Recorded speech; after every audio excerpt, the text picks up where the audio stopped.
Leonidas,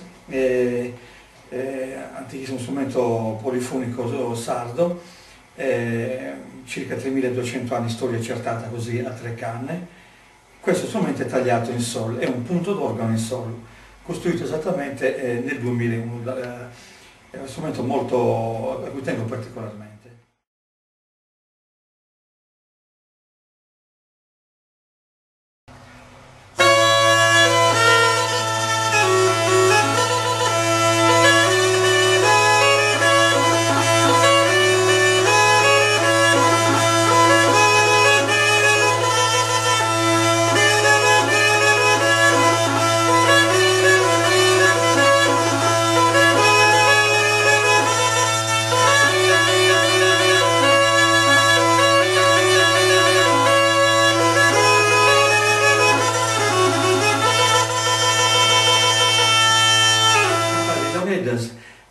Si chiama Fiorassio in La, l'ho costruito nel 1999, altro strumento a cui tengo molto particolarmente.